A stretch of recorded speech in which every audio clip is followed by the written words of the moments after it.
Nigeria, and welcome to Daybreak on Trust TV, reaching you from the nation's capital. I am Ayuba Ilya. Thank you so much for joining us on the program. Good morning, Mardia. Good morning to you. My name is Mardia Umar, and of course, it's good to be here with you this morning. Yes, it's an exciting one having you join me on the program this Same morning. here. So how's the country treating you? Well, we'll try to hold up. Yesterday, we heard a lot of promises from the ministers that were sworn in by President Bola Tinubu, and we are hopeful that we are going to see the changes and the renewed hope that the current administration has promised Nigerians. The different ministers are resuming to office. In fact, you may say they are hitting the ground running, holding press conferences, addressing members of the press to say, okay, this is my vision for this sector and for this ministry. Particularly, one person that have been singled out is the former governor of Rivers State, Nyesom Wike, who is now minister of the FCT. He said a lot, really, and reactions are already trailing. I think he said a lot, but one thing was very, very key that a lot of it kind of sent shivers to a lot of people. I think it was a land issue. We're going to see a lot of demolition and all that. So a lot of people were trying to understand what the green area was. I didn't know people were really interested in what green area was until yesterday. You know, it kind of, you know, tell what minister will be working. Anyway, that is not a yardstick to judge. Sometimes it's not just putting in the words. Let's see the actions. There's a lot of problems to be solved in the Federal Capital Territory. Yes. So alongside other ministers, let's see what they have to offer, because the Nigerians that I know are expecting so much from this minister, judging from the fact that we are going through so much as a nation as we speak. Yes, and you may say the time is really not on their side, so it's good that they are starting off in this manner. Well, let's take a look at some of the headlines that we have this morning. The first one, security agencies urge to step up intelligence in containing insecurity. And then we also have another headline. Niger Delta women demand immediate resignation of Akpabio. And also the third headline, the Museum of West African Art, Oxford collaborate to enhance archaeological research. So these are the headlines that we have this morning. To some of the details of the story, Borno State Governor Professor Babagana Zulum has urged security agencies to continue to step up intelligence capability in containing security challenges facing Nigeria. He made the call in Maiduguri while declaring open the 12th Zonal Conference of State Directors of Department of State Services in the Northeast Geopolitical Zone of the country.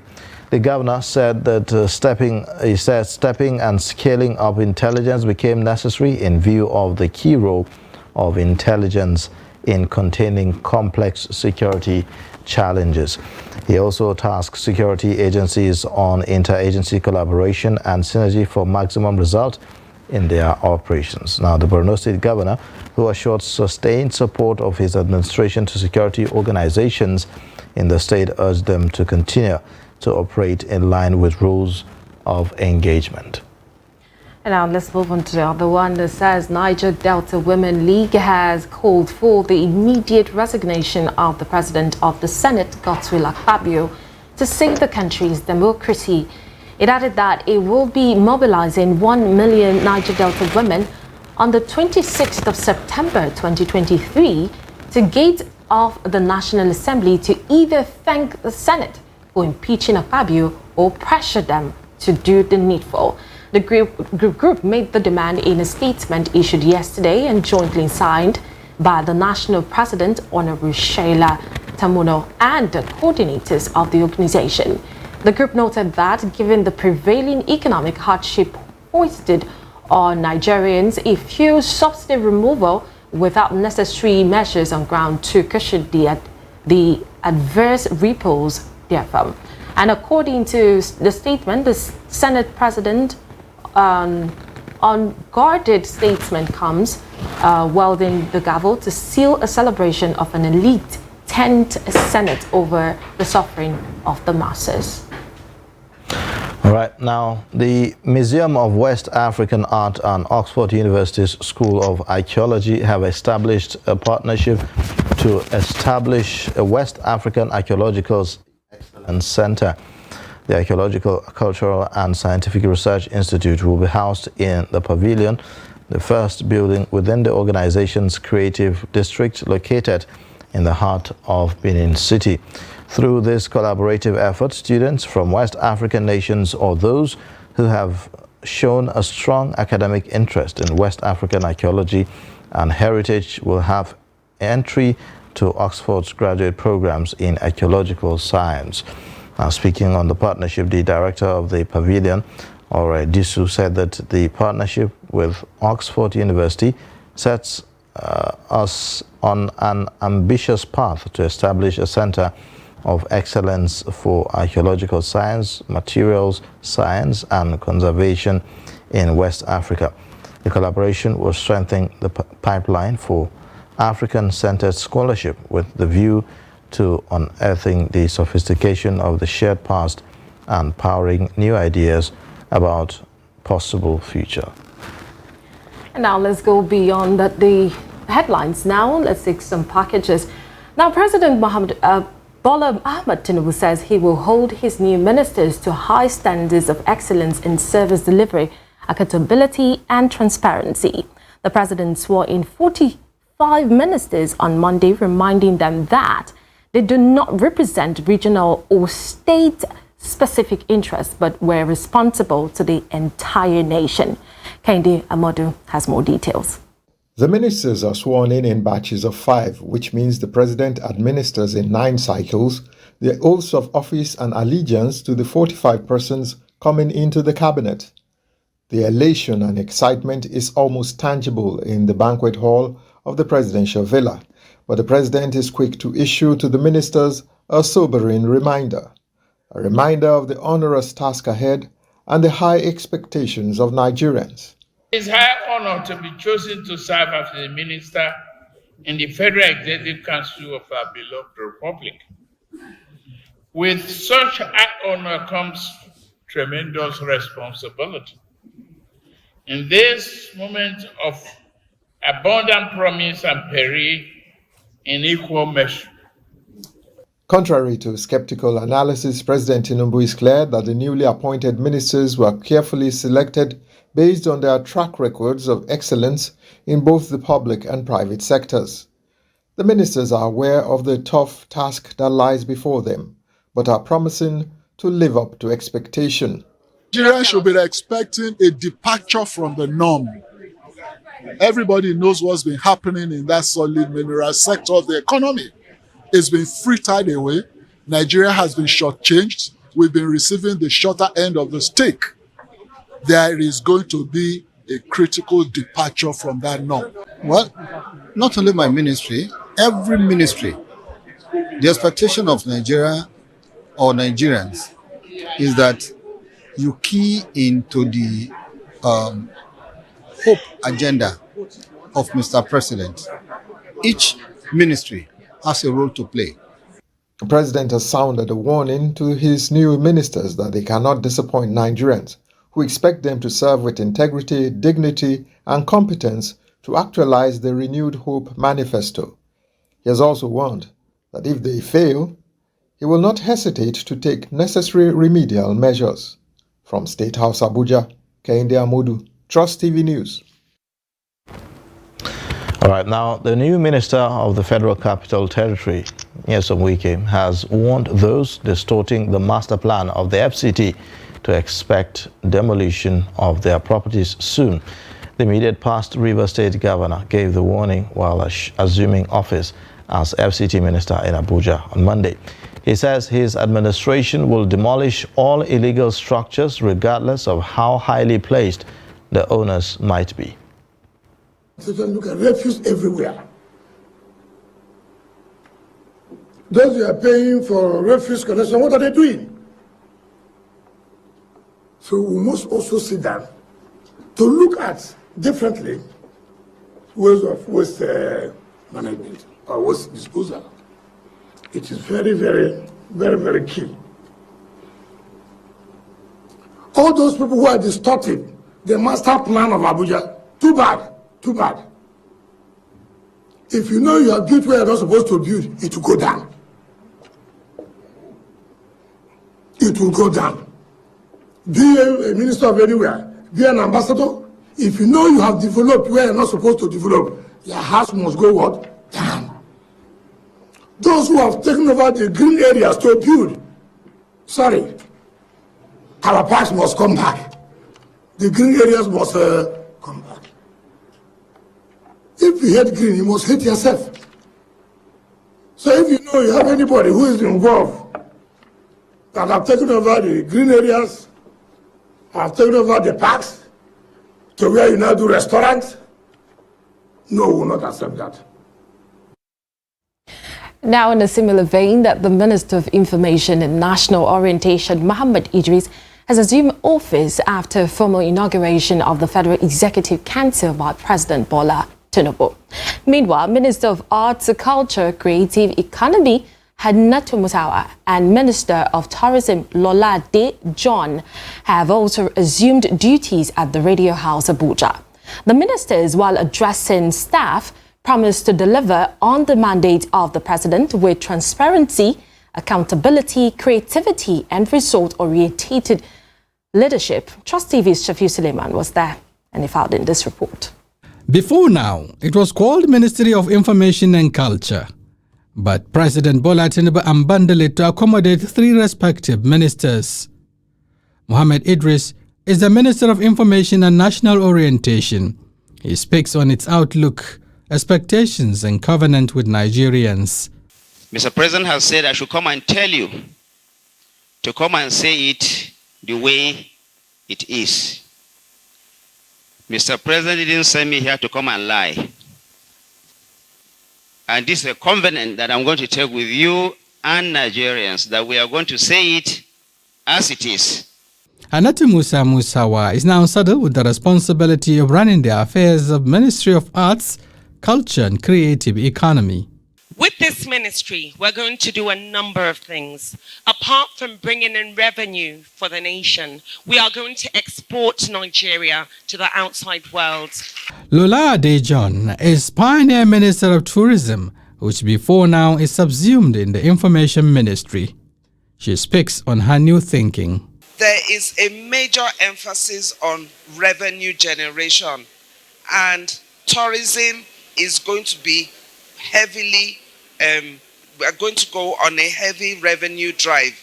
The three ministers will now face the daunting task of delivering the much-anticipated renewed hope agenda in the areas of information management and citizens' orientation, cultural rejuvenation and creativity, in addition to exploration of tourism potentials for enhanced economy. Shafiu Suleiman, Trust TV News, Abuja.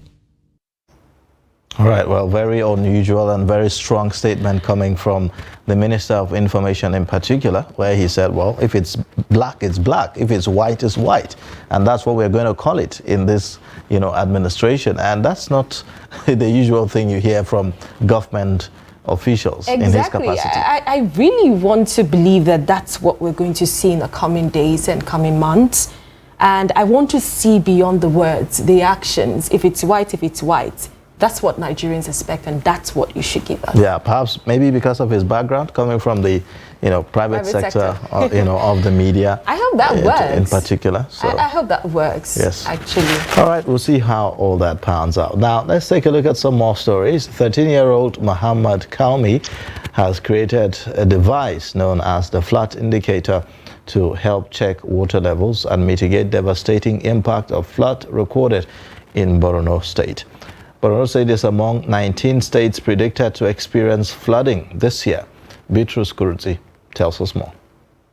Borno State last year experienced devastating flood in 14 local government areas with over 18,000 people displaced. It claimed 5 lives and destroyed IDP camps and farmlands. It is predicted that in this year, 14 states, including Borno, will experience another flood.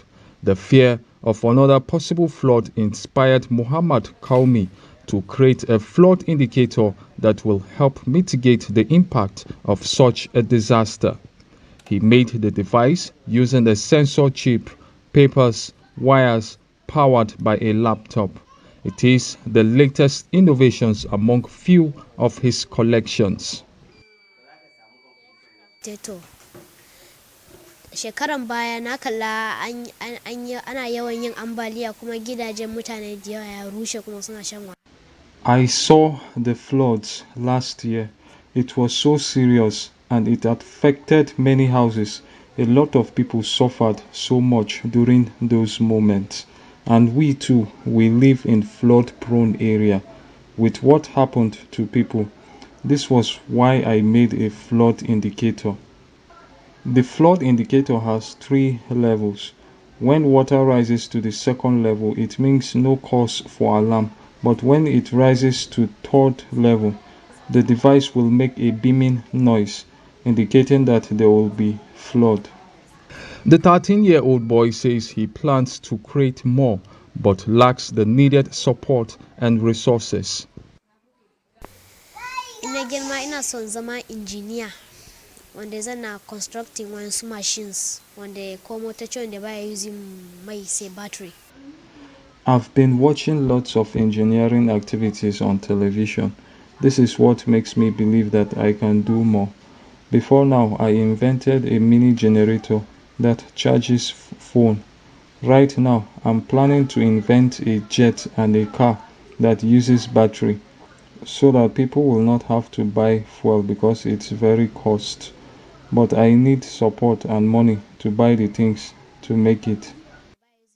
Though I try my best by giving him what I could or what I have, me and his father, but to be honest, he needs a major support from the government and the non-governmental organization at large, because this will not only benefit him, I think it's going to benefit him, Nigeria and globe at large.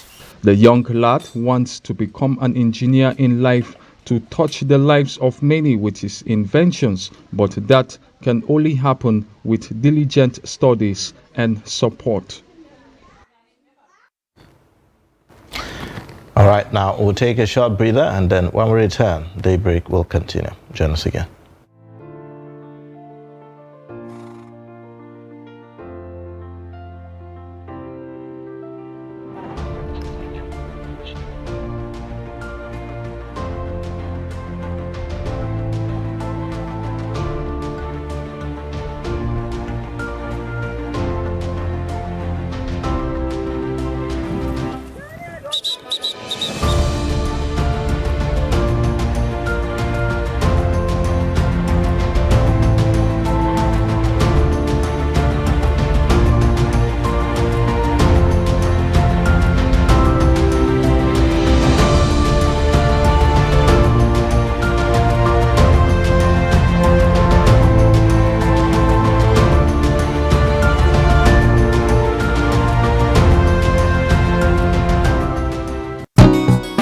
Residents of the Federal Capital Territory are hereby alerted to the activities of scavengers, also known as Babambula, which security agencies have identified as a high-level security threat to not only the residents but also to our infrastructure as they perpetrate petty stealing and acts of vandalism on public utilities. More so, they are drug peddlers, serve as spies to terrorist elements, and are ready-made tools for the public disturbances during which they attack people with dangerous weapons. The Federal Capital Territory Administration therefore reiterates that the ban on scavengers aka Bababula operating within the Federal Capital City is still in force. These miscreants are advised to stay off the streets of the Federal Capital City for their own good, as defaulters will be apprehended and prosecuted, including parents of underage children involved in these practices. Relevant agencies are carrying out enforcement of this ban as stipulated. Be law-abiding always. Let's together build the FCT of our dreams. Management announcer. Sounds like you're disappointed with the current lot. We are outside, me and you. Regardless, we could have done better. That you don't have to sacrifice your conviction. We cannot settle for what is bad. I sacked a governor because of misappropriating 300,000 naira. The clamor by the SCS was a unitary form of government. This doesn't go well with Savannah.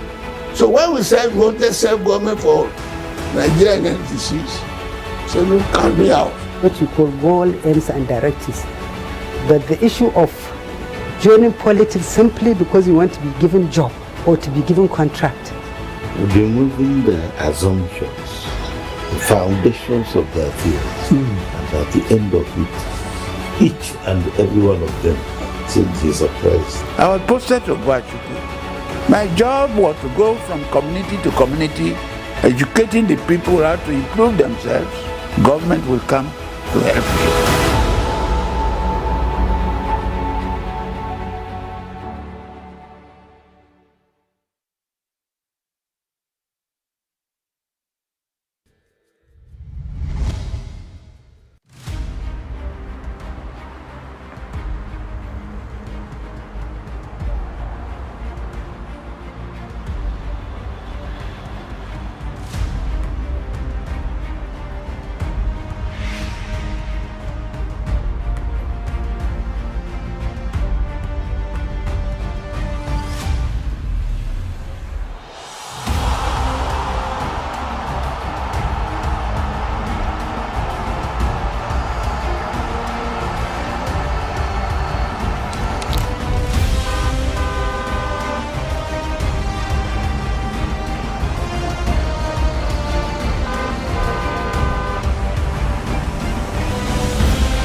All right, thank you for staying with us. You're watching Daybreak on Trust TV. Time for us to take a look at our discussion on the program this moment. The first one, Oprah has been trailing the pension schemes of former governors, especially those who are still holding public offices, which have been described as bogus by activists and other stakeholders in the country who are calling for the halt of the package. Now, this year alone, 18 other governors and their deputies joined the club of executive pensioners, where states spend more on outrageous pension severance packages as the harsh economic realities staring citizens in the face as a result of the removal of the fuel subsidies.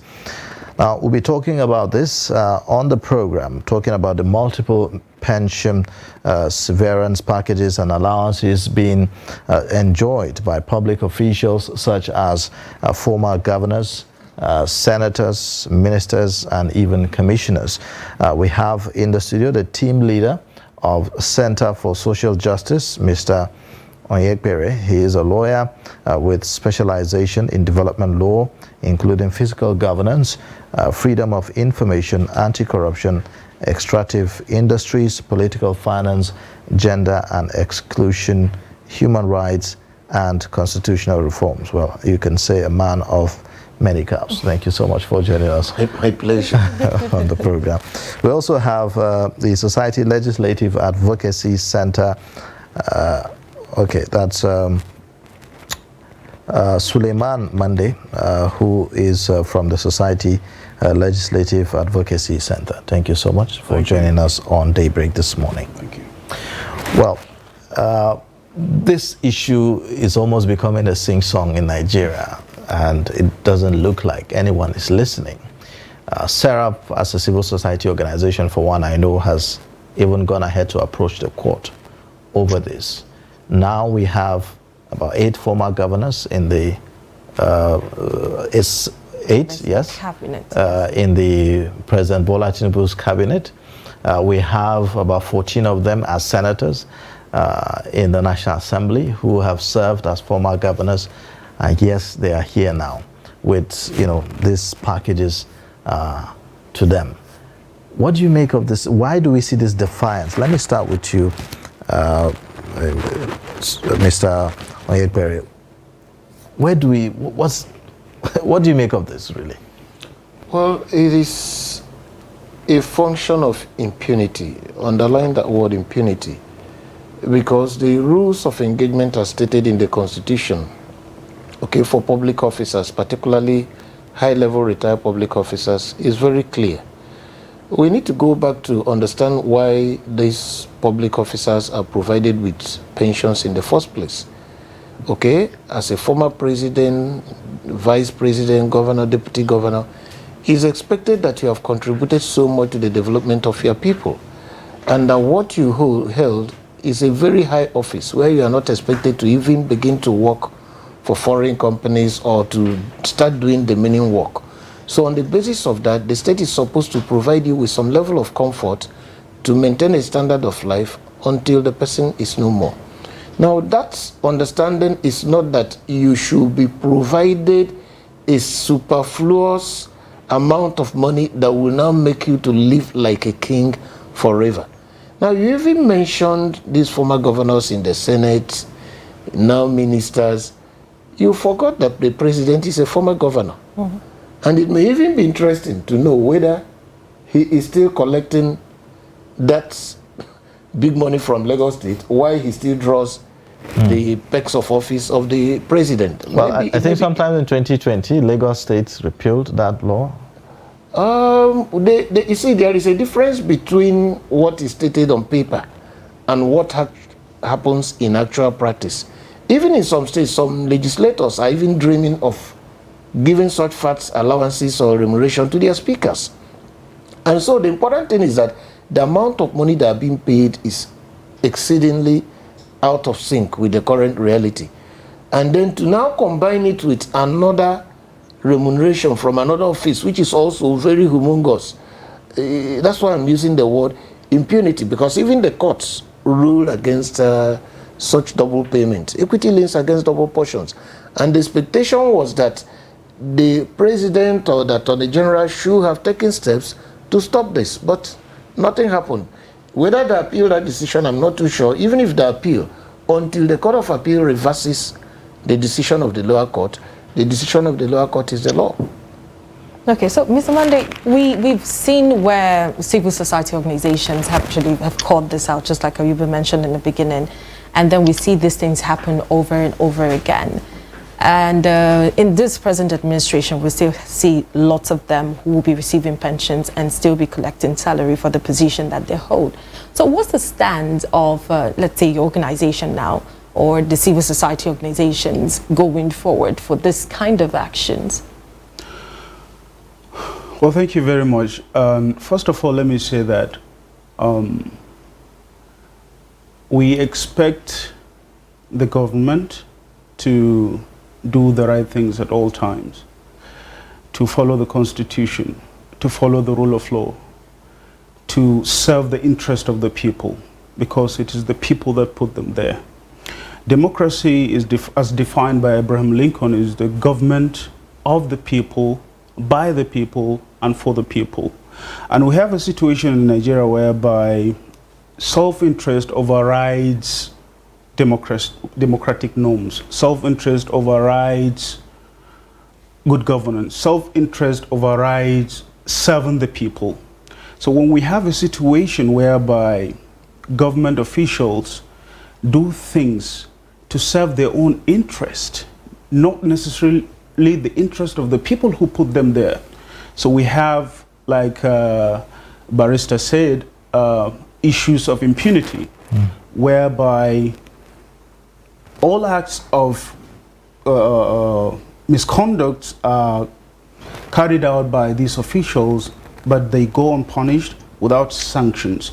So our role as civil society organization is to call the government out, to speak out in place of the people. The people the government represents don't have the voice. We serve at the voice of the people. So we always speak out. Like you mentioned that Serap spoke out, right? So our role is to speak out, to call the government attention to this impunity, to the fact that they are not there to serve their own selfish interest. People put them there. They do not put themselves there. So it is the interest of the people they must protect, the welfare of the citizens that they must improve. That draws my attention. I was having a conversation with someone at some point, and like the civil society organizations have dragged the government to court in many instances. How would we, you know, kind of gauge the kind of results that you've gotten so far? Because I can see Sarah is always calling out the government. It's like at some point, you know, and other civil society organization. How far so far? Well, there are so many achievements so far as a result of our interventions. You know, we, as our name implies, Civil Society Legislative Advocacy Center, we engage the National Assembly, the State Assembly, and to some extent the local assemblies at some point. So the results we get is that, you know, there are bills that are passed that protect the best interest of the people, right? For example, the Not Too Young to Run bill, for example, right?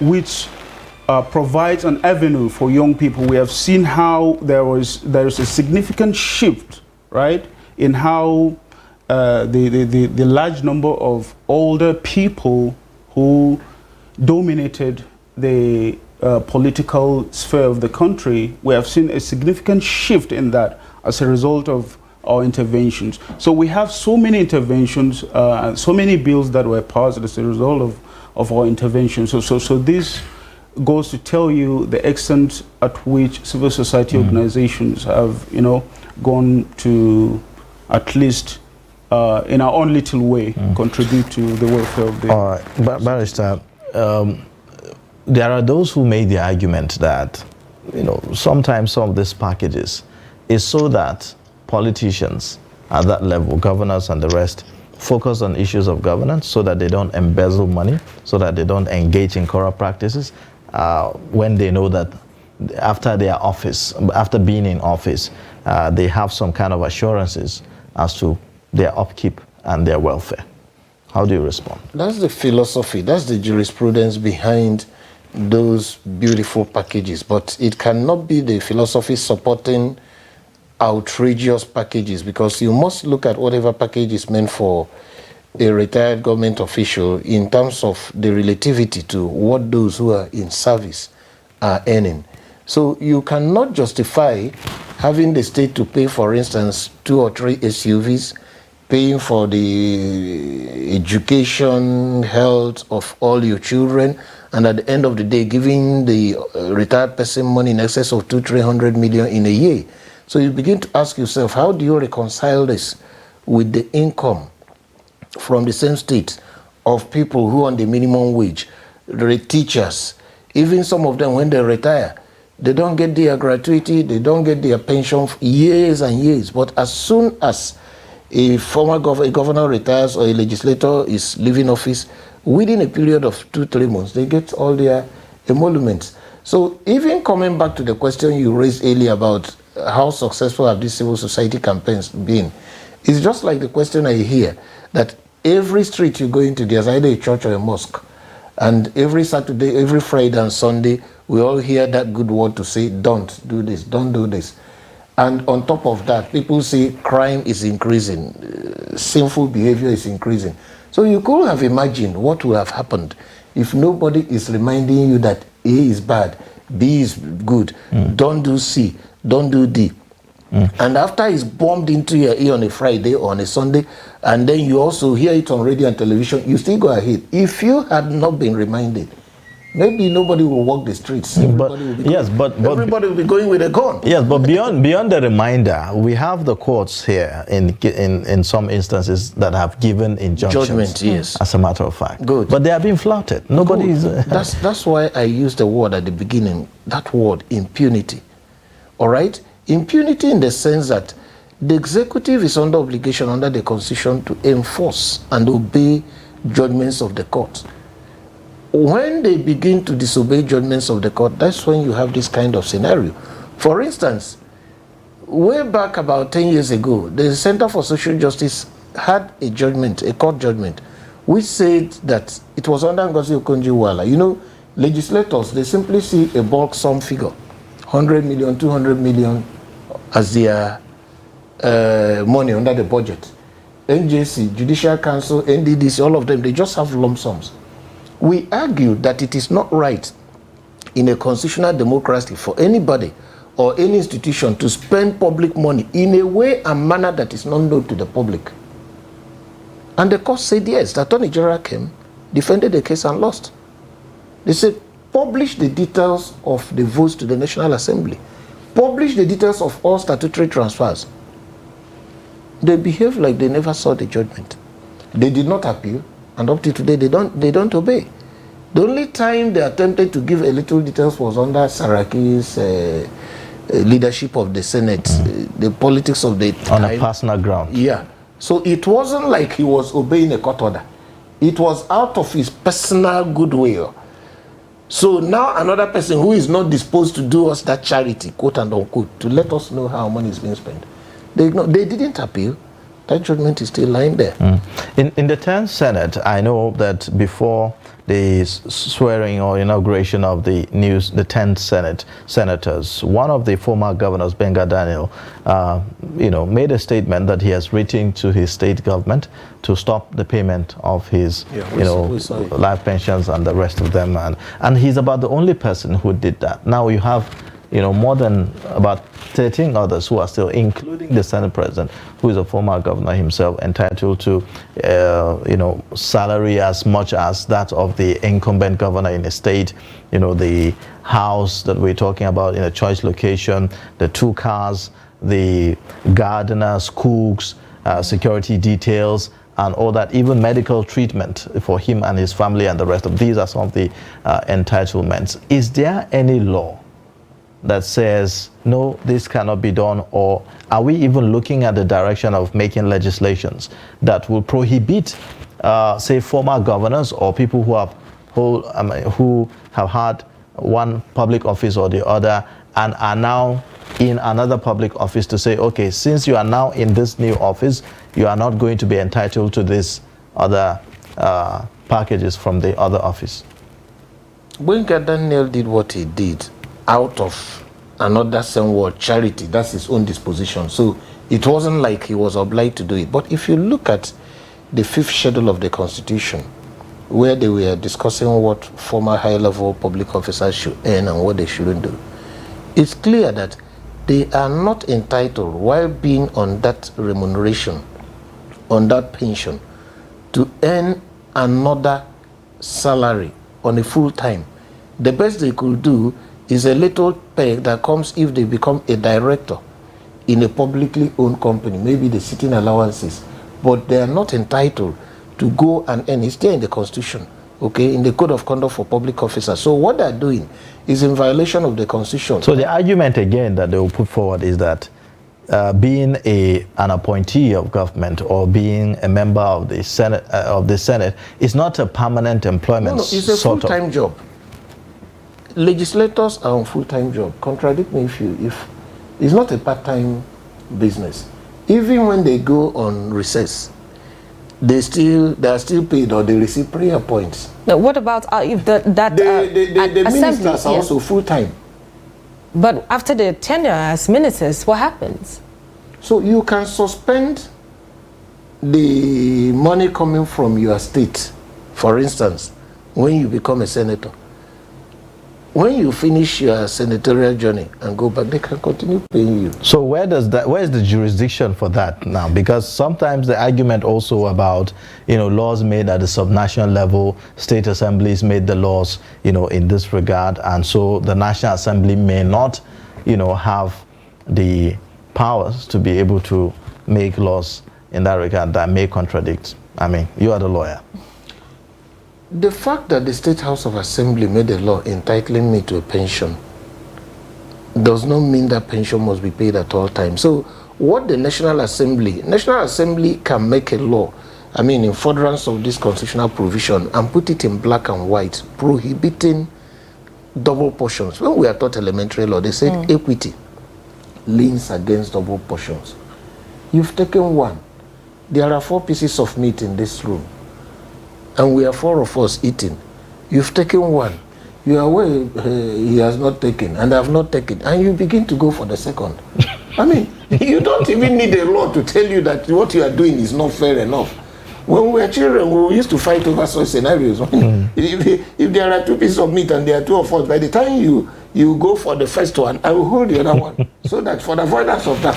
Okay, so Mr. Mandri, now let me ask these questions. A lot of civil society organizations have been calling for scrap of all of this, and to strike a balance now, we've seen former state governors who leave below abysmal, things gone down the drain after they leave office. Is there maybe in future calling for maybe a particular kind of pension for them, maybe something that is reasonable for them, or we go for the scrapping totally? What's the stance of the civil society organizations? Scrapping totally, or maybe something that can sustain them after they left office? Well, let me first say that true leadership is not about power. It's about empowerment. True leadership is not about control.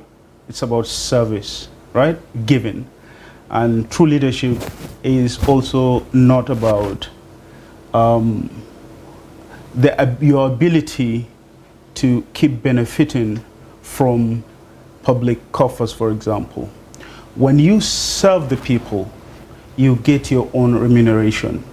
When you leave office, it is expected that that stops as a political office holder, because that elections brought you there, right? It is election that brought you there. The people put you in that office to serve them, right? Okay, but is there a problem with the pension after service, or is it about the double remuneration here? Because those who have made the arguments will say, well, if you do that, if you take away whatever entitlements or package from the governors, then you are exposing them to be in a very tight position, such that they compromise, while they are in office. So is it about the double remuneration, or is it entirely about, them having pension after they leave office?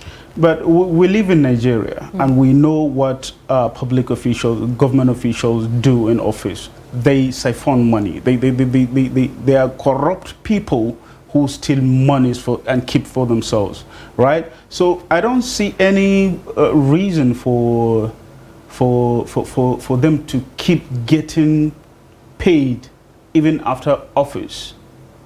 There's no any reason for that, because we are taking away a large chunk of public money to serve that is meant to serve the people for the benefit of these very few individuals. There is no reason. There is no reason for it. There is no justification for that. Okay, so one of the things that the civil society organization actually complained about was that, we keep paying pensions for former governors and former public holders, and we keep accumulating debt for our country. So I think 3 years ago, the Debt Management Office came out and said that there's a debt management sustainability that could cover for all of that, even if they are paying past governors. Do you align with that? Well, I think we always have to look at things from the perspective of serving the people, right? We know for a fact, this is a fact, that even when the Debt Management Office speak, they do not speak to protect the interests of the people. They always speak to protect the interests of these few individuals, right? They have monies that are meant to serve the people, but they give these monies to these people, right? Even after serving office. There is no justification, there is no rationale, there is no reason for that. So it doesn't make so much sense for any rational person to hold an office as a governor, and after leaving office to keep collecting huge amount of money, okay, especially considering the economic reality we are in at the moment. And Barrister wants to chip in on that. I think we should distinguish about 2 or 3 things. The first we raised was about the collecting twice. You know, you are picking from here, you are picking from here in a society where people have not even eaten for a day. That's double portions. That's one aspect, which every reasonable person should be against. The second aspect is the humongous nature of the pensions or the entitlements.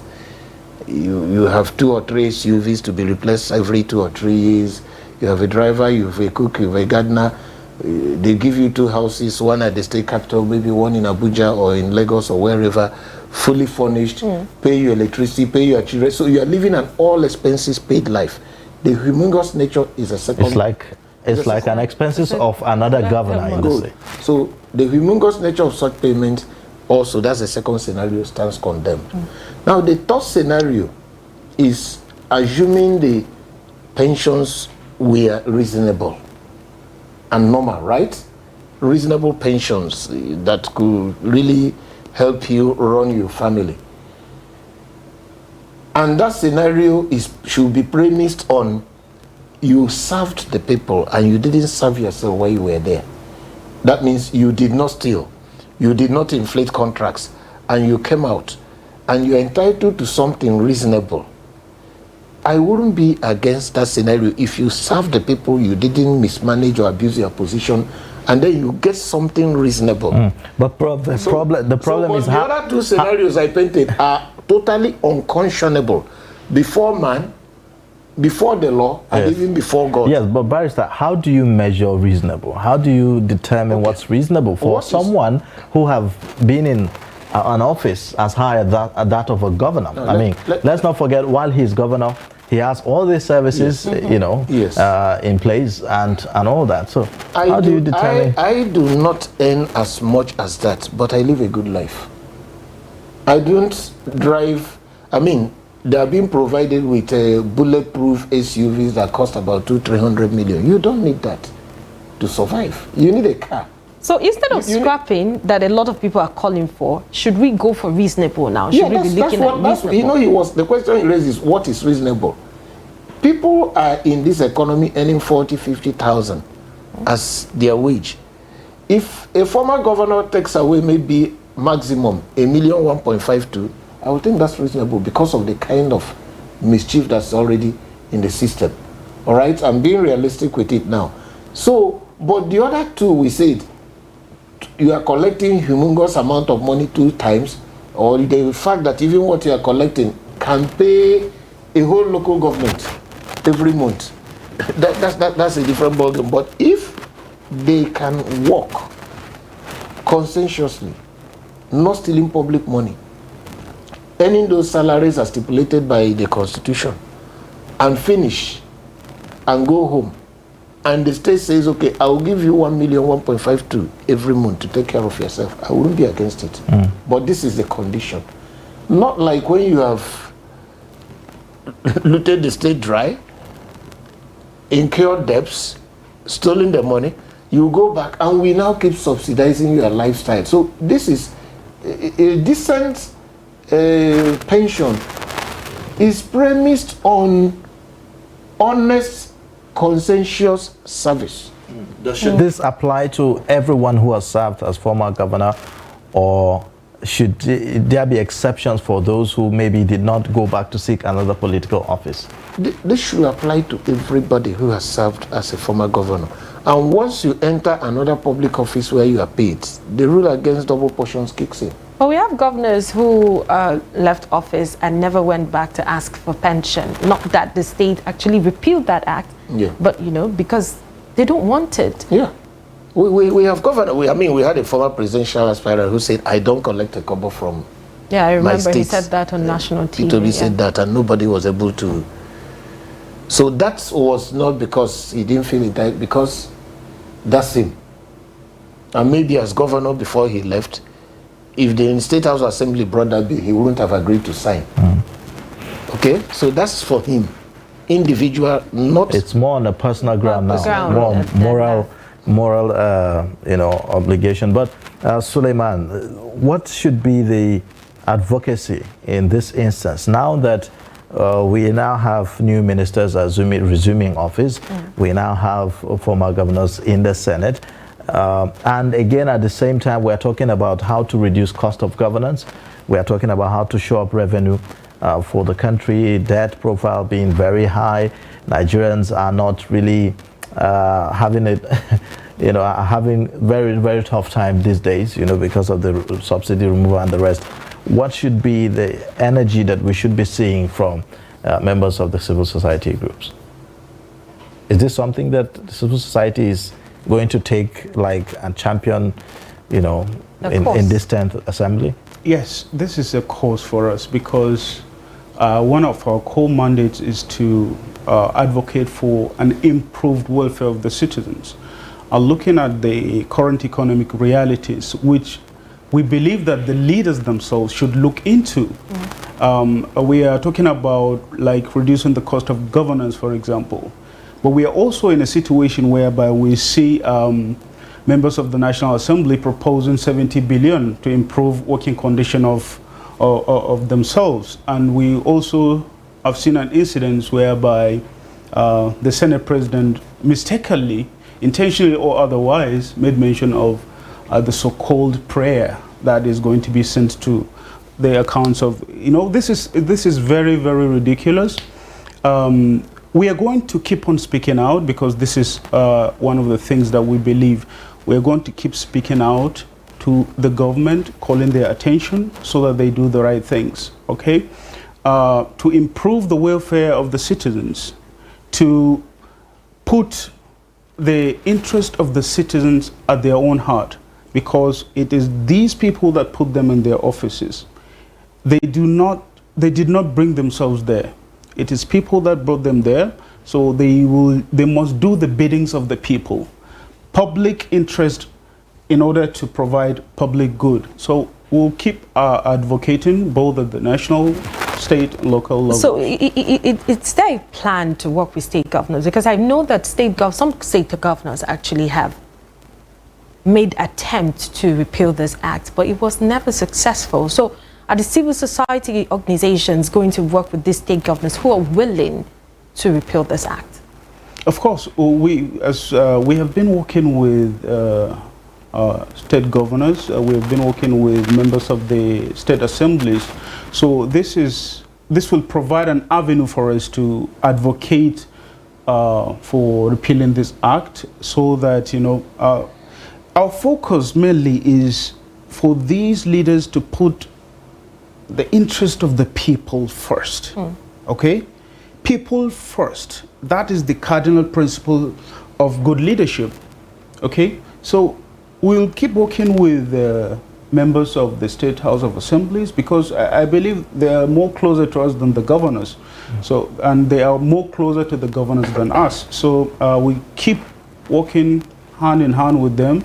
We keep advocating so that these acts will be repealed, putting the interest of the people first, improving the welfare of the citizens. All right.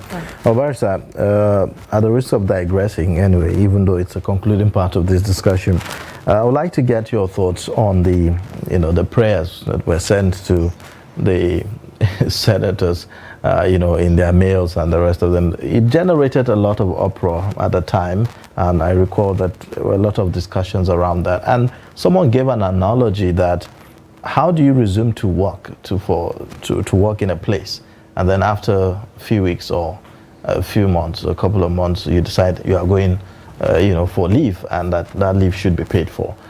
What's the stand of the law in that regard? Now, when you begin to discuss legalism with members of the National Assembly and the way they carry on, you are simply falling into the ditch which they've dug for you. They are the lawmakers. For instance, in the 2023 budget, federal budget, they made a total provision of 227 billion for themselves. And then they came back, the president offered them and they accepted an extra 70 billion. So you are discussing almost 300 billion. The National Judicial Council accepted 35 billion from the president, the appropriation. So in law, those are part of our laws. So that's why I don't want to look at the legalism. So you give somebody powers to appropriate money, he appropriates for himself. So stricto sensu, that's legal. But what they are doing is grossly immoral. Like I did, you said, you were sworn in June. By July or first week of August, after 1.5 to 2 months, you're already proceeding on vacation. My little knowledge of personnel and human resources in the small office I run, you only get 14 days or less than that at the end of the year when you have, or 1 month maximum when you've worked for 12 months. You don't get a leave after working for 2 months or thereabout, and the leave is even paid. And you know, the kind of way the budget of the National Assembly is made is so shady that they have monies put in different places from which they can extract and share among themselves. As we are talking, there is close to $1 billion for constitution amendment. Who is discussing constitution amendment? We just finished one. And you are a new National Assembly. You've started already putting money for constitutional amendment. So what I'm saying in essence is not about legalism. They are the lawmakers, so whatever they put in the law becomes the law. They had no business collecting extra 70 billion because the 227 billion they took is the highest in the history of the National Assembly in terms of appropriation.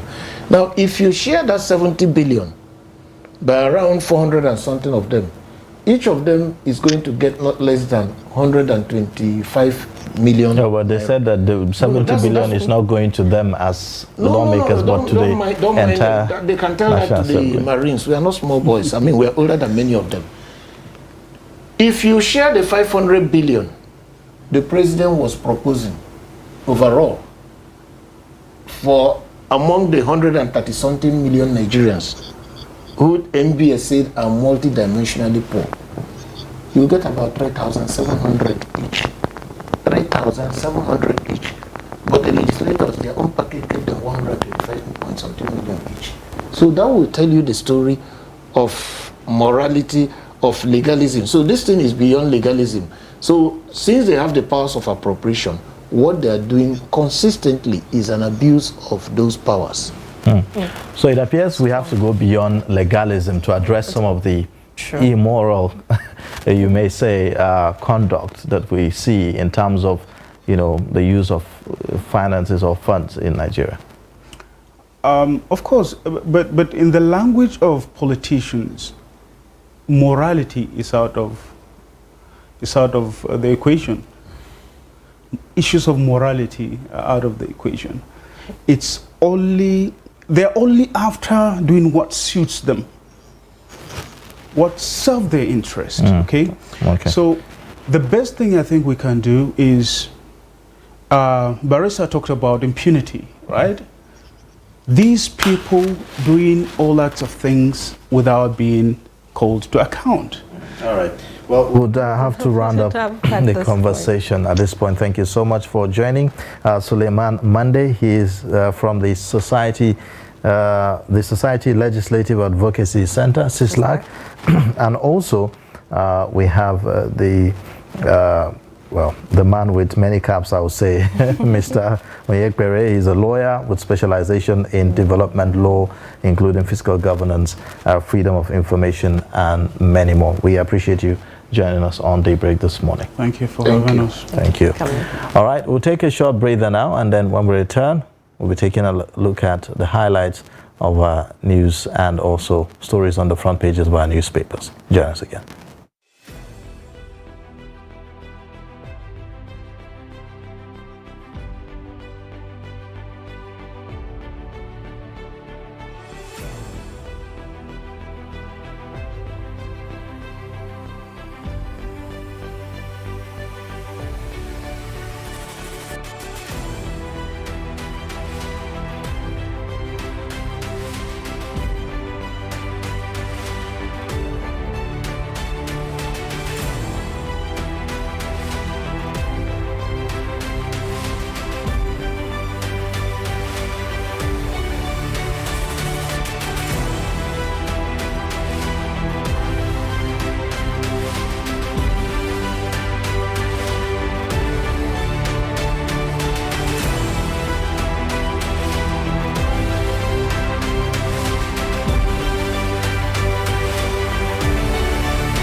right, thank you so much for staying with us. You're watching Daybreak on Trust TV. Now, we'll take a look at the headlines once again. Security agencies urge to step up intelligence in containing insecurity.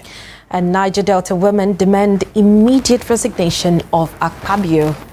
The Museum of West African Art, Oxford, collaborate to enhance archaeological research. Now let's look at further details. Borno State Governor, Professor Babagana Zulum, has urged security agencies to continue to step up intelligence capability in containing security challenges facing the country. He made the call in Maiduguri while declaring open the 12th Zonal Conference of State Directors of Department of State Services in the Northeast geopolitical zone of the country. The governor said stepping and scaling up intelligence became necessary in view of the key role of intelligence in containing complex security challenges. He also tasked security agencies on interagency collaboration and synergy for maximum result in the operations. The Borno State Governor, who assured sustained support of his administration to security organization in the state, urged them to continue to operate in line with rules of engagement. All right, now we have other stories. The Niger Delta Women League has called for the immediate resignation of the President of the Senate, Godswill Akpabio, to save the country's democracy. It added that it will be mobilizing 1 million Niger Delta women on the 26th of September 2023 to the gate of the National Assembly to either thank the Senate for impeaching Akpabio or pressure them to do the needful. The group made the demand in a statement issued yesterday and jointly signed by its national president and coordinators of the organization. The group noted that given the prevailing economic hardship foisted on Nigerians by an indiscretion fuel subsidy removal without necessary measures to cushion the impact, the Senate President Ongada's statement comes wielding the gavel to seal a celebration of an elite 10th Senate over the sufferings of the masses. It stressed that with all economic indicators going through the roof, the Nigerian situation might soon be comparable with the Great German Depression of 1931. And away from that, the Museum of West African Art and Oxford University School of Archaeology have established a partnership to establish a West African Archaeological Excellence Center. The Archaeological, Cultural and Scientific Research Institute will be housed in the pavilion, the first building within the organization's creative district located in the heart of Benin City. Through the collaborative effort, students from West African nations or those who have shown a strong academic interest in West African archaeology and heritage will have entry to Oxford's graduate programs in archaeological science. Speaking of the partnership, the director of the pavilion, Ored Diso, said that partnership with Oxford University sets us on an ambitious path to establish a center of excellence for archaeological science, materials science, and conservation in West Africa. The collaboration will strengthen the pipeline for African-centered scholarship with a view to unearthing the sophistication of the shared past and powering new ideas about our possible futures. All right. Now, President Bola Tinubu says he will hold his new ministers to high standards of excellence in service delivery, accountability and transparency. The president swore in 45 ministers on Monday, reminding them that they did not represent regional or state-specific interests, but were responsible to the entire nation. Kende Amodu reports. The ministers are sworn in batches of 5, which means the president administers in 9 cycles the oaths of office and allegiance to the 45 persons coming into the cabinet. The elation and excitement is almost tangible in the banquet hall of the presidential villa, but the president is quick to issue to the ministers a sobering reminder. A reminder of the onerous task ahead and the high expectations of Nigerians. It's a high honor to be chosen to serve as a minister in the Federal Executive Council of our beloved republic. With such high honor comes tremendous responsibility. In this moment of abundant promise and peril in equal measure, Contrary to skeptical analysis, President Tinubu is clear that the newly appointed ministers were carefully selected based on their track records of excellence in both the public and private sectors. The ministers are aware of the tough task that lies before them, but are promising to live up to expectation. Nigeria should be expecting a departure from the norm. Everybody knows what's been happening in that solid mineral sector of the economy. It's been frittered away. Nigeria has been shortchanged. We've been receiving the shorter end of the stick. There is going to be a critical departure from that norm. Well, not only my ministry, every ministry, the expectation of Nigeria or Nigerians is that you key into the hope agenda of Mr. President. Each ministry has a role to play. The president has sounded a warning to his new ministers that they cannot disappoint Nigerians, who expect them to serve with integrity, dignity, and competence to actualize the Renewed Hope Manifesto. He has also warned that if they fail, he will not hesitate to take necessary remedial measures. From State House Abuja, Kehinde Amodu, Trust TV News. Now, the new Minister of the Federal Capital Territory, Nyesom Wike, has warned those distorting the master plan of the FCT to expect demolition of their properties. He gave this warning while assuming office yesterday as FCT Minister, and he says that his administration would demolish all illegal structures regardless of how highly placed the owners might be. Take a look. So look at refuse everywhere. Those who are paying for refuse collection, what are they doing? So we must also sit down to look at differently ways of waste management or waste disposal. It is very, very, very, very key. All those people who are distorting the master plan of Abuja, too bad, too bad. If you know you have built where you're not supposed to build, it will go down. It will go down. Be a minister of anywhere, be an ambassador. If you know you have developed where you're not supposed to develop, your house must go what? Down. Those who have taken over the green areas to build, sorry, our parks must come back. The green areas must come back. If you hate green, you must hate yourself. So if you know you have anybody who is involved that have taken over the green areas, have taken over the parks, to where you now do restaurants, no, we will not accept that. Meanwhile, the Minister of Information and National Orientation, Mohammed Idris, has assumed office after a formal inauguration of the Federal Executive Council by President Bola Tinubu.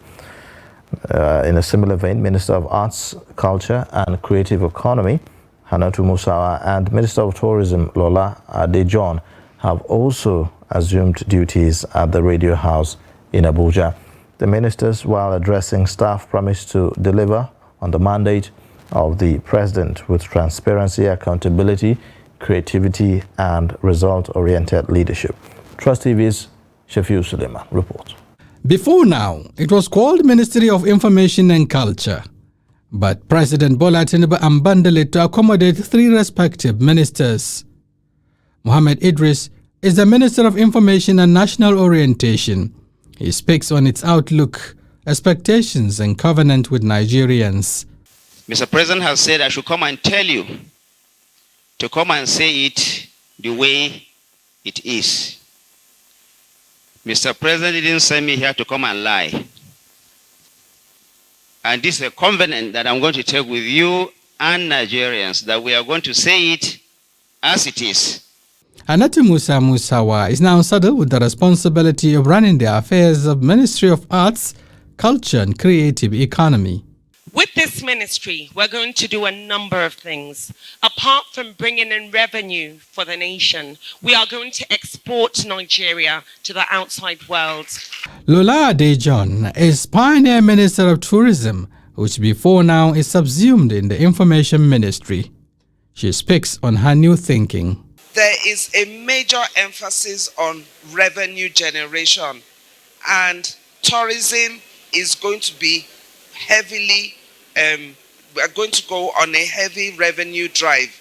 The three ministers will now face the daunting task of delivering the much-anticipated renewed hope agenda in the areas of information management and citizens' orientation, cultural rejuvenation and creativity, in addition to exploration of tourism potentials for enhanced economy. Shapir Suleiman, Trust TV News, Abuja. Now let's move to a practical creativity now in Borno State, where 13-year-old Muhammad has created a device known as the flood indicator to help check water levels and mitigate devastating floods in the state. So Borno State is among the 19 predicted states that will be experiencing flooding this year. Beatrice Kuruti has more. Take a look. Borno State last year experienced devastating flood in 14 local government areas with over 18,000 people displaced. It claimed 5 lives and destroyed IDP camps and farmlands. It is predicted that in this year, 14 states, including Borno, will experience another flood. The fear of another possible flood inspired Muhammad Kaumi to create a flood indicator that will help mitigate the impact of such a disaster. He made the device using a sensor chip, papers, wires, powered by a laptop. It is the latest innovations among few of his collections. Shekaran baya na kalla ana yawan yin ambaliya kuma gidajen mutane da yawa ya rushe kuma suna shan wahala. I saw the floods last year. It was so serious and it affected many houses. A lot of people suffered so much during those moments. And we too, we live in flood-prone area. With what happened to people, this was why I made a flood indicator. The flood indicator has 3 levels. When water rises to the 2nd level, it means no cause for alarm. But when it rises to 3rd level, the device will make a beaming noise, indicating that there will be flood. The 13-year-old boy says he plans to create more, but lacks the needed support and resources. Ina girma ina son zama engineer wanda zan constructing wasu machines wanda ko motoci wanda baya using mai sai battery. I've been watching lots of engineering activities on television. This is what makes me believe that I can do more. Before now, I invented a mini generator that charges phone. Right now, I'm planning to invent a jet and a car that uses battery so that people will not have to buy fuel because it's very cost. But I need support and money to buy the things to make it.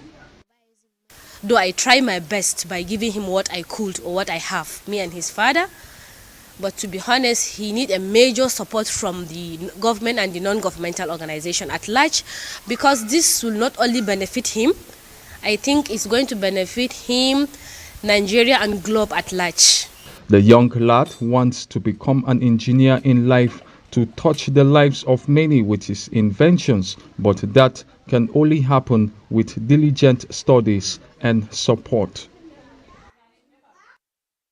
All right. Now we'll be taking a short break, and then when we return, Daybreak will continue. Join us again. It was never a consensus. We did all our best. You see, in politics, you give your contribution to the best of your ability. If you want, I'll forward to you this statement. You go to this bank and verify. But there are people who say not spending money is not a virtue in itself. Let me finish. But there's so much to be done. Let me finish. Now, you don't allow me to explain myself. The recent development shows abductions are now a factor of informants embedded in community. It's not about the people of Katsina to say that, no, during my administration I was able to stop insecurity. No, it's about collective responsibility for all of us. And what we should ask ourselves is not what has been seen, is the life better? Are there more people who are unemployed who are not become employed? Is the level of corruption has gone down? Is there inclusion? All those issues. We're actually a gas country with associated oil. Our focus has always been on oil, that we have never paid significant attention to gas. To do it effectively, we need to have honest conversation with ourselves. Government needs to come down from its high horse and communicate with the people and build trust. There must be a solution. We cannot continue this way. They must come back to the table and agree. So whose child will do deny education? All these children that sit for job, they want to go to higher institutions. But just a short while ago you were saying that why bring 10 children when you cannot cater for them? So why bring more universities when you cannot cater for the existing?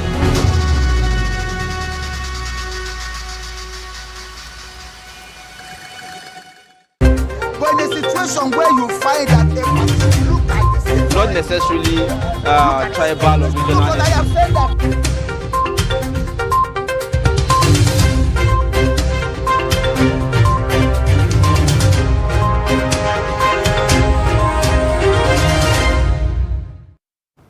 All right, thank you for staying with us. Time now for us to take a look at the dailies on Daybreak. We'll begin with the Daily Trust newspaper.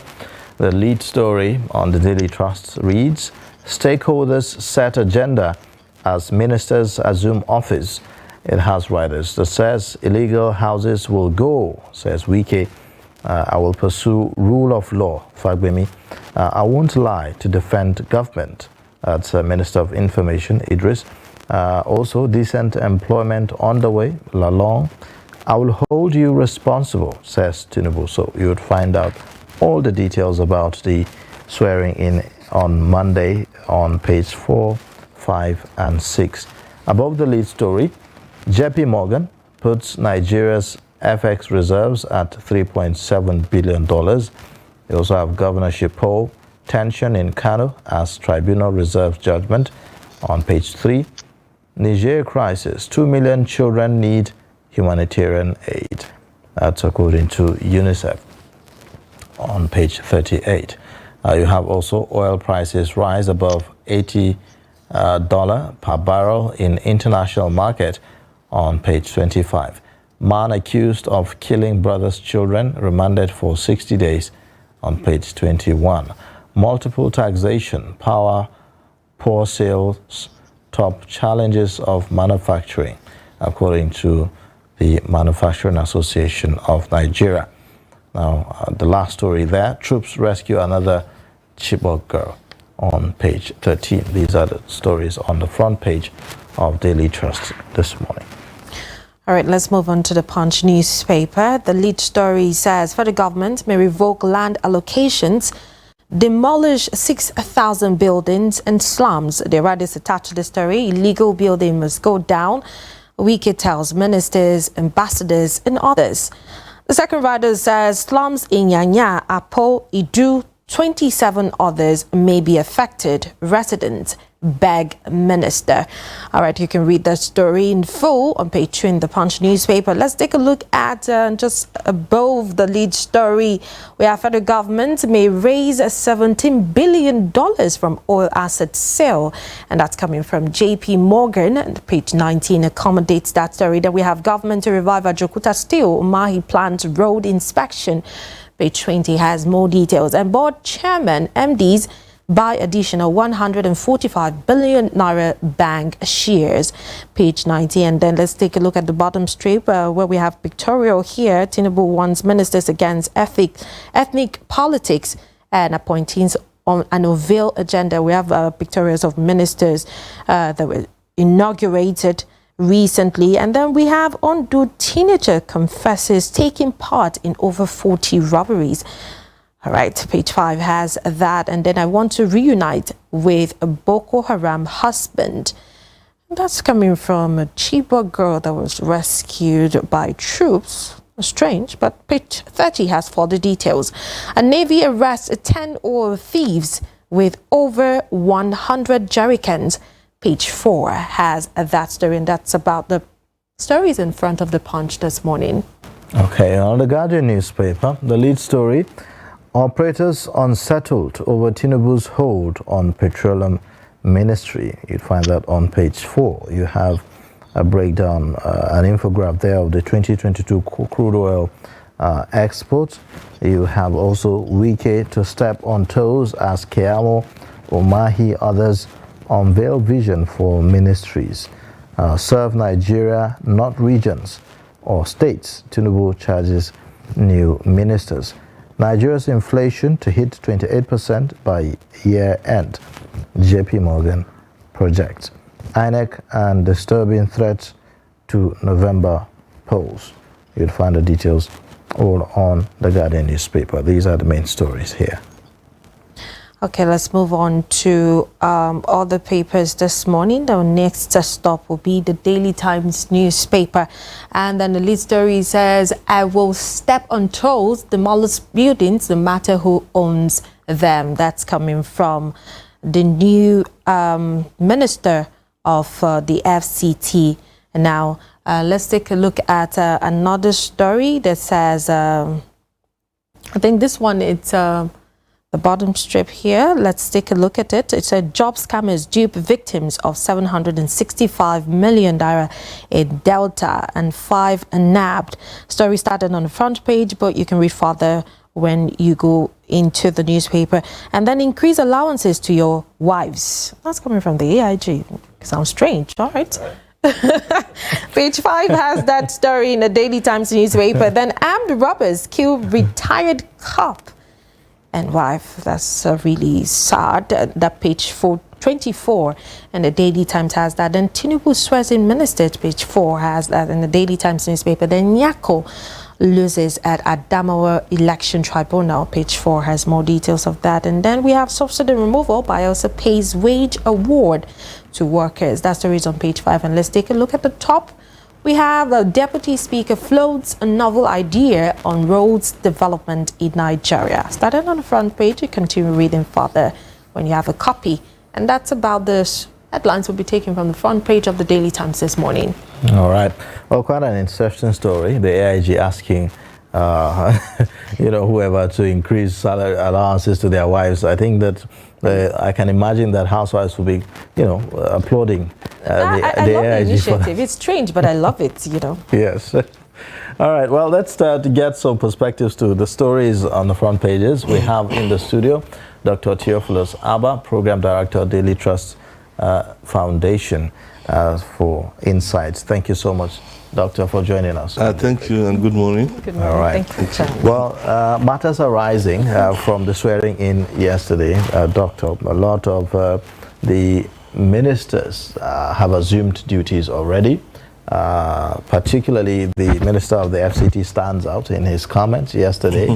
For those who have watched, some of the things that he has mentioned, and it's like he's already sending shivers to the spine of, if you like, those who have raised illegal structures in the FCT and those who constitute the demography of people he's talking about who, perpetrate criminality in the FCT and the rest of them. He appears to be ready to go hard, as he assumes duty. What do you make of, his address yesterday? Well, I think I was disappointed, because I thought that if you are given a position as minister, you are taking over a job like the FCT. One of the things you should even do is to calm prayer knives. People are not happy, people are angry, people are suffering.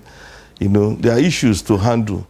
But, you are not fighting war with the people of the FCT. You shouldn't come threatening and as if there was war, so you are coming to fight Boko Haram or whatsoever. I think it's a wrong approach. But to people who are, did he say anything that is wrong? Yes, you see, his threats are to people who are, my argument is this: perpetrating illegality. There were ministers before he came. You understand? We've had ministers, and these ministers, I don't think, they were fools. They've done a lot of work. Even as at last week, there were demolitions in Abuja. You understand? So a whole lot of things have been taking place. You see, when you come talking as if all the ministers who were there before you came didn't work, you get it wrong. You see, if you are taking a position like minister of a state, of FCT, or a governor, the first thing you do is to settle down. Read what is on ground. You understand? Familiarize with what is on ground. you are coming from Rivers State and entering the FCT, and you assume that, oh, everything in FCT is bad, you know, things were wrong, you are the one that will come to, you are a Messiah. You are not a Messiah. You know, we have seen that people have said so much. So I'm thinking that if you had entered the FCT, you say, okay, well, there are issues like this. There's no water. We ensure that there's water. Perhaps you know, what if this is his own strategy? I mean, if the previous people that came before I don't think, like, the temperature, to be quiet, the temperature in Nigeria. He's not like that. Wike is known to be very vocal about whatever it is that he does. I don't think that is a good virtue, because I mean, the people are angry. I mean, people are not happy. Then you are now adding to the... If you go on Twitter, go and find out, see what people are saying about it. You see, there are other ministers who have challenging, I mean, who are going to take over, who are taking over ministries, and they are telling you things that will calm down. Somebody will say, oh, I will not lie. You know, that will even say, okay, at least we're going to trust this person. But if you are coming to take a position and the first thing you do is to threaten the people, you know, because I see it more as a threat. And if you go on Twitter and social media and hear, see what people are writing, it's a those who are not to those who are law-abiding, but to those who are, you know, perpetrating illegality. But what I'm arguing is this: the first thing you do is to enter that office, settle down. You know, if I were the one given that position, the first thing I would do is to make people feel at home. You know, well, I'm here. You know, we're going to make sure that the FCT works. You understand? We make sure that there's water.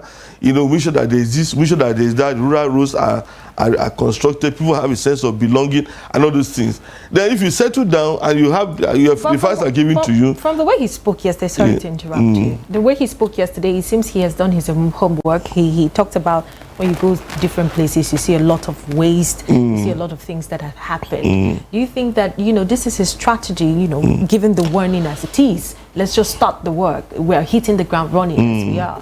But what was quite glaring in his statement, you know, were the threats. You understand? Let me give you an example. You talk about, you know, the Abuja master plan. You know, Abuja master plan is still in single quotation mark, because there will be changes, there will be redefinition of what is master plan, because of topography, because of some basic realities. You know, I'll give you an example. If you look at Abuja, you know, going by the old plan, the airport is a grazing reserve. In the rest of Abuja, it's supposed to be a grazing reserve. You understand? But you see, because of the exigencies, because of the necessities, a lot of changes have to be, amendments have to be done. There are some places that are green areas. Now, because of some necessities, the places have written to the FCT minister and say, look, I know this is a green area, but these are the challenges in this place. Can you approve that it should be converted? So many things that you are coming with, preconceptions, and by the time you are down to realities, may not be true. You understand? So, you see, there are issues to deal with in Abuja, but I'm not saying that people have not encroached. You know, people are not being, I mean, are not buying land they're not supposed to buy. I'm not saying that there are no land speculators and all this and all that. We have all those. But I don't think that as a minister, you should come and begin to make people to be afraid. So do you think he was quick to speak yesterday? No, I think he was too quick to speak. And the manner he spoke, is not reassuring. The people of the FCT, I know you are calling ambassadors. If you're ambassador, you are whatsoever, I'm going to demolish your house, will go down. I don't think that is how to approach the issues. Okay. Because any ambassador, for instance, who has built a house, you know, he knows that, look, maybe I had issues. He must have regularized it with the previous minister. And then to assume that the previous minister didn't work, didn't know their job, and you know better than you get it wrong. Okay, another statement by the Minister of Information. He says, I won't lie to defend government. And some may say, well, this is very unusual to hear that kind of statement from, you know, Minister of Information, a government appointee who is going to be mainly like a gatekeeper for the government. What's your reaction to that? Okay, I think the minister is, I support, I applaud him for making that kind of statement, because he's an expert PR person, public relations person. And in public relations, we are taught that, look, you can explain. You know, you see, a lot of things that are misunderstood is actually because the contexts of those information are not made clear. You know, if the contexts are made clear, people can understand what government does better. So I'm thinking that he's going to ensure that, you see, whenever he's communicating, he communicates with in context. Then one of the problems we have had is that over the years, we have discovered that government is actually the purveyor of misinformation and disinformation. And you see, government over the years we have discovered, will magnify what it has not done. If it does something, maybe 1 inch, he will say, okay, it's about so and so feet, and a whole lot of information coming out of government become very doubtful, because people don't trust what they say. Because previously they have made statements that were not factual. They have said things that did not align with what's actually on ground. So if he comes to say, well, I will not lie, fine, it's good. It's a good starting point. What I expect is that, look, he will communicate better. And that means that regularly you should be able to tell Nigerians, oh, this is what is happening, this is why it is happening. Most times when the why is not there, people now begin to say, oh, they're just, doing whatever they want, they're just maltreating us, they're just taking decisions anyhow.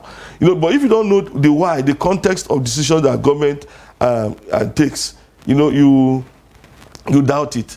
So I expect that maybe he will have a new approach to communication, The previous minister, we had issues with him, but then he was very vocal. He was very, very vocal. But people, to a great extent began to doubt him because he would say something today, the next day we would discover that the contrary is happening. So communication is a very strategic office, Minister of Information, very strategic because people can see the government through the lens of the minister or what the ministry does. That's how people see the government. And so we expect that there will be proper communication. You see, if you look at it over the years, I don't think there's a government that will intentionally want to do the wrong, want to punish the people. But when what government does is not properly communicated, people will have the perception, they are doing it for selfish purposes, they are doing it because they want to make themselves rich. They are doing it because of this objective. At times we go deep into what is done, looking at the content, looking at all the issues around decisions that are taken. They may not be as wicked, let me put it in code now, as we assume they are. So we need a minister that can actually communicate, and communicate, telling us why government does the things, and are we getting feedback from us? Because communication is a two-way thing. If we say, what we have done is not right, you should be able to tell government, look, Mr. President, this is what we are getting from the outside. This is the feedback we are getting. We need to make adjustments here. We need to make adjustments there. Okay. So that's what we expect. All right. The lead story on the Guardian newspaper, it says operators unsettled over Tinubu's hold on petroleum ministry. It appears that the president is going the path of former President Muhammadu Buhari by being the substantive minister of petroleum, albeit with other levels or a bit of restructuring of the ministry. This time around, you have Minister of State for Petroleum Oil and Minister of State for Petroleum Gas, and all that. What do you make of this? There are those who think that the president should let go of that office. Why is it more and more becoming as if it is a statutory obligation of the president to be the Minister of Petroleum at the same time? Well, if we know that petroleum is actually, let me use the word, the main foreign exchange earner in Nigeria. And most of the problems we have had over the years are related to petroleum. Like I think that last week also we were talking about the Forex. And I said, look, if you go to the CBN portal, you discover that 60% of the Forex that we earn, which comes from petroleum, goes back to importation of refined products. So what I'm saying that the petroleum industry is very, very important. But you see, what those in government do, and I think the president will do the same thing, is to get a technical advisor. Somebody who is not a minister, somebody who is not like, say, no, okay, I don't want to offend the president. I don't want him to be angry with me. So let me tell him those things that please him. You need a technical advisor who will tell you what happens on ground. Somebody who knows the industry very well. So I'm expecting that Tinubu is likely going to appoint a technical advisor on petroleum. Somebody who knows the politics of it, somebody who knows the engineering of it, somebody who knows the business of petroleum, who will say, look, For even, I know your ministers will advise you, but then this is actually the reality on ground. But so shouldn't we be assigning such portfolios to somebody who will man the ministry, who will be able to give others and not ask the minister? Well, I think if the president said to say, okay, I'm going to be the minister of petroleum, then he's actually a minister. He's actually a minister. Actually, every other minister is at the pleasure, is working for the president. So I think the letter will say you are at the pleasure of the president. So the president is the chief minister of ministers. You understand? So he's the one in charge. Yeah, but then, as far as this is concerned, yes, as far as this is concerned, I think over the years, Nigerians have been disappointed about, that ministry, the way the minister has been managed. Exactly. And when the president says, I'm taking responsibility. So who is it being accountable to? Exactly. The issue of transparency and accountability. Okay, the box stuff on his desk. Because people, we are holding him responsible for almost everything. People say that with all the corruption in the oil and gas sector, yet we've had several presidents who have been ministers of petroleum. Former President Muhammadu Buhari is not the first. Yes. Right? So, but yet we talk about this corruption in the oil and gas sector. Isn't the idea about sanitizing the sector by having the president being the minister of petroleum? It's supposed to be part of the solution to the crisis, to the corruption, to the mismanagement in the sector. But let's pray that, let me use that word now, because we assource everything to God, is that not? Let's pray that Tinubu's, be minister of petroleum will give us a better result. Because when Buhari said he was good, he was taking up that responsibility. We know that Buhari had been minister of petroleum previously, and he will tell you, I'm the one who constructed almost all the pipes that crisscrosses all parts of Nigeria. I built the depots. I did this, I did that, so I know the sector very well. Buhari, one of his pride was that he knew the petroleum sector very well. So when he said, I will be minister, we didn't doubt him. But eventually, it didn't turn out the way we expected. It was under him that there was such massive oil theft, under him. I don't know. Perhaps Tinubu wants to, he has the better approach to what is happening in the sector, and he has his own thinking. Because I know that there were times that we had technocrats, those who were expert in the sector, managing the sector, and things were not as bad as they are now. They were so bad. But one of the things that I'm happy about, when you talk about the inauguration yesterday, was the president saying, number one, I'm going to hold you responsible. Yes. Now, previously, we've had two previous presidents, and the testimony about them was that, he allows you to do whatever you want to do. You understand? The immediate past president, there was somebody was giving a testimony, say, he was a nice president, he was not interfering with what we were doing.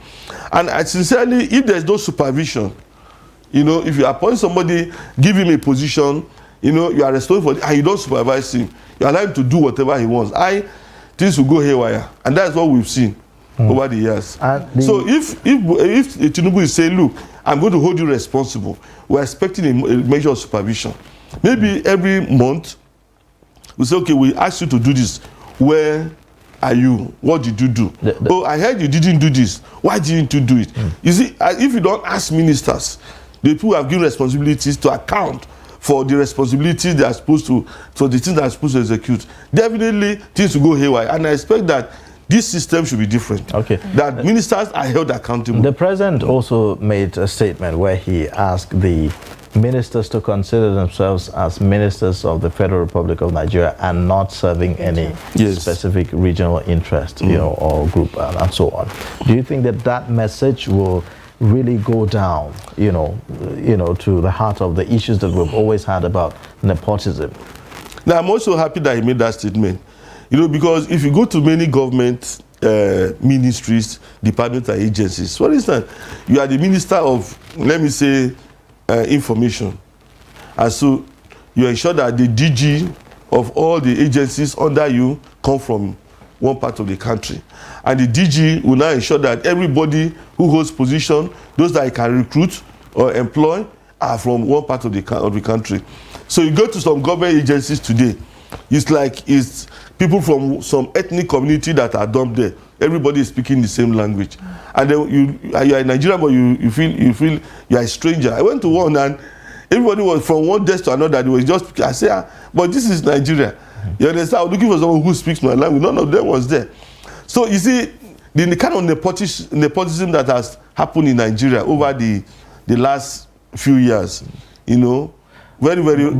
But don't you think that somehow we have technically institutionalized this nepotism? For instance, by virtue of the constitutional provision itself that says that every state should have a minister, right? Now, some interpret this to mean that the essence of that is so that when you are made minister, you bring in all your supporters or all your political loyalists, you know, into the office. But I think I think that's wrong. So that seemed to, you know, send the wrong message in some way. I don't know. How do we separate the reason why you have ministers from every state is to ensure that at the Federal Executive Council, every state or the federation is presented. That is the basic reason. That if Tinubu is meeting with the ministers, somebody from each state is there who will say, well, I've heard this, but then you can say, well, this is how it can affect my own state. If you have any contributions to make, you make your point. Ideally, that's the spirit of the Constitution. But when you talk about the ministries, interpretation here is that it's a wrong interpretation. Actually, what we have seen, people tend to feel that it is now their own time. Well, it is wrong. It is wrong because these are wrong examples have been laid, and I pray that Buhari will be able to correct. Tinubu will be able to correct those examples, those wrong examples. We have the Federal Character Commission. You know, the Federal Character Commission, if it does its job very well, is to ensure that even the recruitment, you know, people from all parts of the country are represented in any government, ministry, department, and agency. So you don't have people from only your village, you know, in your office. Well, if you bring somebody who is from a village as a technical assistant, as an essay, there is no problem. But all the directors cannot come from your village. All the clerks should not come from your village. All the messengers should not come. It shouldn't be so. There should be representation. People from all parts of Nigeria should be found in every government department and an agency. And that's the idea. So when Tinubu says, sorry, I don't know, Buhari, get out of my head. Okay. When Tinubu says you are representing Nigeria, I hope he can actually amplify that in such a manner that anyone who takes, when they go to their offices as ministers, they won't forget that they are Nigerian. They are Nigerians. They are not from their villages. They are not just from, your village is part of Nigeria. You come from a village, but you are actually part of Nigeria, and you must work for the good of Nigeria. You know, because you see, we tend to think that, excluding Theophilus anyway, people tend to think that, I just have to grab as much as I can grab from Nigeria. And this thinking of grabbing is what is making the system not to work. It's what is making us to have all sorts of issues. You grab resources from Nigeria, you grab dollars, you take them abroad, you build houses, build other societies. The resources you take from here to other societies, build their economy. Meanwhile, Nigeria has been drained on a daily basis. We are lacking resources, and things are really getting worse. It shouldn't be so. It's good for ministers to think Nigeria, and I hope that message is properly, properly communicated, so that every minister will now know that is working for Nigeria, not for himself or not for his family or his village. Let's take a look at this. It sparked a lot of reactions, and it kind of rubs off on other states as well. I'm talking about Governor Sani slashing fees in Kaduna tertiary institutions. This is something that was done by his predecessor, and then, he coming into office, he slashed the school fees by 50%. What can you make of this? Well, I think it's a good development, and there are several reasons to say it's a very good development. Number one is the government has collected a lot of money from Nigerians, and this money is being shared among states. For instance, I think it was in July that 1.9 trillion, was accumulated after the removal of subsidy, and for the first time, some state governments were getting much more than they had ever imagined. Now, if government has mopped up money in the name of removing subsidy, then there should be a way of redistributing this money by reducing the burden. You see, we have said it again and again that subsidy is not a wrong word.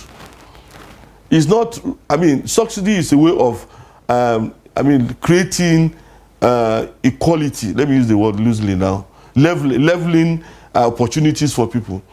You see, if you reduce the school fees, then children of the poor can go to school as well as children of the rich. Everybody can attend the same class, take the same kind of lecture, because I know state governments usually they have better, state schools they have better teachers because they ensure they recruit the most qualified. So if you have the school fees reduced, it's actually good for the development of the state. It's good for the children of the have-nots to access good education, because we know that good education is actually the foundation for growth and prosperity of any individual. And I encourage other state governments to imitate what the governor has done in Kaduna State, because a whole lot of money has been mopped up from the people in the name of subsidy removal, and this money has been handed over to state government. So they must do something that will help the ordinary people who are suffering, and I think that is a good step. All right. Okay, to some other stories now. Another story that got my attention on the Punch newspaper is that of the rescued Chibok girl that says that, well, she wants to reunite with her Boko Haram husband, and going into the story, I was curious, so it says that, well, the husband is also a repentant Boko Haram fighter who they were rescued together alongside, but somehow they got separated because she was asked if she was going to remarry again and all that. What do you make of this? Well, the attitude of government towards Boko Haram has been that they should come out and they should repent. And so if the husband has repented and the lady says, oh, I want to reunite with my husband, maybe she say, oh, that's what destiny has in store for her. But we know that she's not the only one who has said something like that. We've had some Boko Haram, some Chibok girl rescued who say, oh, I prefer even returning to the Sambisa forest to go and meet my husband, and we have some of them whose children, who gave birth to children for, some commanders who longed to return to do this. But that is what happens when people have stayed together. You have lived together with somebody for a very long time. The person becomes part of you, become part of the person. So, but I'm happy that the so-called husband has repented. It's currently undergoing reorientation and rehabilitation and all this and all that. Yes. And then the next thing to do is actually to go and see how they can formalize, the marriage, because the marriage in the forest may actually it wasn't a marriage in the first place. Since there was no consent from yes. This one, you say, oh, if you don't agree, you're already a slave. Because if you are, all the Chibok girls were considered as slaves. When they enter into the forest, so people were buying and selling them. Okay, so quickly also another interesting story before we go. The AIG asking ASPs to increase allowances for their wives. We saw that on the leadership newspaper. So they were newly promoted ASPs, so and they get new his salaries. Concern is yes, since they now have new salary payments, they should consider increasing allowances for their wives and all. Well, that is very good, because women are homemakers. If you take care of your wife, you have a very good home, because they are the ones taking care of the children while you are out there, on your assignment. They make the children, they make sure the children go to school. If they have health issues, you have to take them to hospitals. There's a woman who will do that. If they are hungry, it's the woman who will suffer it. Some officers may be out there enjoying themselves, maybe with some side chicks, but the woman must take care of the house. The children, will cry to their mother and say, look, we don't have that. Their shoes are bad. They want to go to church, they want to go to mosque, they need to wear new dress. It's the woman who does that. So you need to give them more money. And I hope it will get to the point whereby the AIG will say, okay, now your salary is so and so amount of money. Let's divide it into three. Two-thirds will go to your wife and the children. Because the fact is that in so many police barracks, women, wives of police officers actually suffer. because many of them do have to do other things to be able to keep the family together. And then because the husbands sometimes have to live away. Live away. And the psychology is that most time when you are away from the reality, you pretend as if it's not there. You know, if you are in the house, maybe you need maybe 20,000 to cook a pot of soup. Now you make sure that 20,000 is there. But if you are not there, you think 20,000 is too much. Then you always say, oh, do you know how much you sell fish now? Do you know how much you sell vegetables now? Do you know you cannot afford this now? You know, but then you just say, okay, take 20,000, and you can even say, I gave her 20,000, and she's complaining. I gave her 20,000 last week. And she's complaining. And won't be tired if you tell your brothers, and they say, no, this is our wife, is the one wasting our brother's money and all this. But then I think it's the right thing to do. If they are promoted, their salaries are increased. You know, the excess that they are getting, I don't know whether that's the right word, but now that their salaries have been increased, they should give more money to their wives who take care of their homes. All right. Well, thank you so much, Dr. Theophilus Abba, Program Director, Daily Trust Foundation. Thank you for joining us on Daybreak. Thank you very much. Thank you. All right, that's our show for today. In case you've missed, you can always catch up across all our social media platforms and also on our YouTube live stream. I am Ayuba Ila. Thanks for watching. Bye for now. And my name is Martia Umar. Catch us again tomorrow morning.